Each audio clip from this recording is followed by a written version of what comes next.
शोध अभिक्षमता परीक्षा। किसने कहा कि एक ही जाति के विभिन्न सदस्य एक जैसे नहीं होते? डार्विन ने। एक सांख्यिकी मापक जो पूरी जनसंख्या पर आधारित होता है परिमाप कहलाता है। वह मापन जो नमूने पर आधारित होता है वह कहलाता है सांख्यिकी।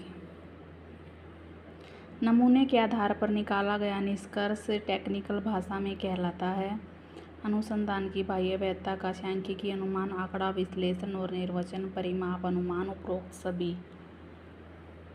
अनुसंधान की बाह्य वैधता का सांख्यिकी अनुमान। एक शोधकर्ता पूरी जनसंख्या में से 100 लोगों का लॉटरी नमूना चुनता है। ये नमूना एक समूह नमूना चयन, एक यादृच्छिक नमूना चयन, एक सत्रीकृत नमूना चयन, एक रीतिबद्ध नमूना चयन, एक यादृच्छिक नमूना चयन।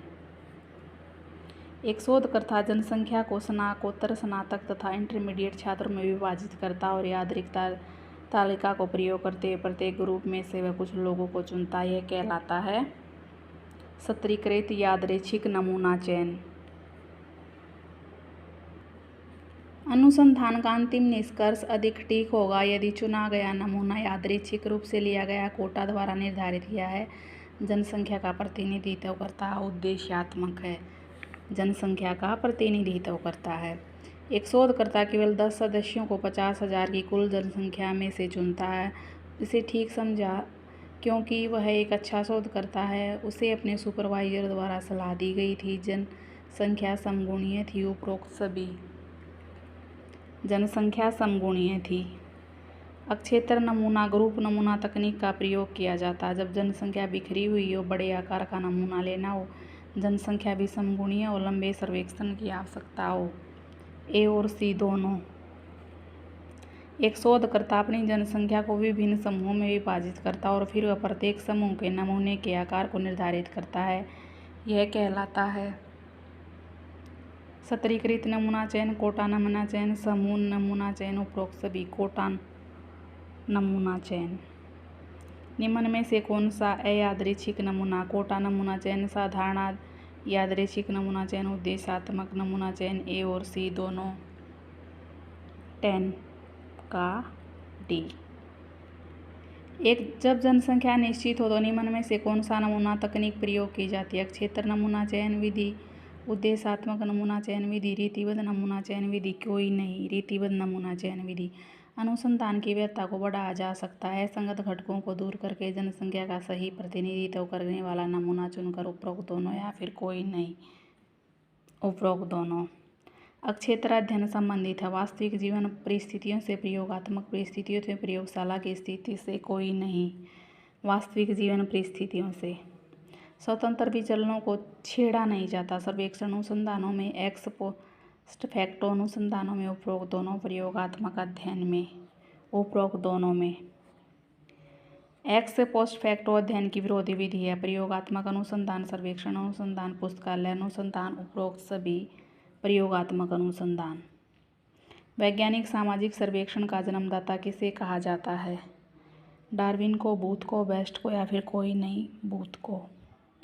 किसी वस्तु, घटना या प्रमाण जिसके गुणों को मापा जा सकता है कहलाता है गुणात्मक मापन, आंकड़ा, विचलन या फिर कोई नहीं? विचलन। वह प्रक्रिया जिसकी प्रयोगात्मक अध्ययन में आवश्यकता नहीं पड़ती वह प्रक्षेपण, नियंत्रण, तोड़ना मरोड़ना की पुनरावृत्ति, संदर्भों का सर्वेक्षण, संदर्भों का संग्रह। प्रयोगात्मक अध्ययन किस नियम पर आधारित है? एक विचलनीय नियम पर, पुनरावृत्ति पर, प्राप्ति पर, प्रयोग पात्र की रुचि पर। एक विचलनीय नियम पर। निम्न सभी गुणात्मक विचलनों के उदाहरण हैं केवल एक को छोड़कर: धर्म तथा जाति, बी लिंग, व्यवसाय, प्रयोग पात्र की रुचि। प्रयोग पात्र की रुचि। वैज्ञानिक ज्ञान का उदाहरण है पैगंबरों के ज्ञान के आधार पर प्राप्त हुआ ज्ञान, सामाजिक रीति रिवाज, धार्मिक ग्रंथ, प्रयोगशाला तथा क्षेत्र प्रयोग पर आधारित ज्ञान। प्रयोगशाला तथा क्षेत्र पर आधारित ज्ञान। एक अध्यापक अपने व्यावसायिक अनुभव में विभिन्न प्रकार की समस्याओं का सामना करता तो उसे चाहिए कि अपने पद से त्यागपत्र दे दे, उस समस्या का गहन अध्ययन करे, समस्या वाली स्थिति से बचे, संस्था के हेड से सहायता ले, उस समस्या का गहन अध्ययन करे। एक शोध समस्या को तभी समुचित ठहराया जा सकता है जब वह अनुसंधान करने योग्य और नई और ज्ञान में कुछ वृद्धि ला सकती हो, उपयोगी हो तथा समय संगत हो। उपरोक्त सभी पराकल्पना की संरचना आवश्यक नहीं है। सर्वेक्षण अध्ययन में, ऐतिहासिक अनुसंधान में, नॉर्मेटिक अध्ययन में, प्रयोगात्मक अध्ययन में। ऐतिहासिक अनुसंधानों में एक जनसंख्या की सामाजिक हैसियत का अध्ययन करते हुए शोधकर्ता ने निष्कर्ष निकाला कि श्रीमान एक सामाजिक रूप से पिछड़ा है। उसका यह निष्कर्ष गलत है, सही है, अपूर्ण सत्य है, पक्षपातपूर्ण है, अपूर्ण सत्य है।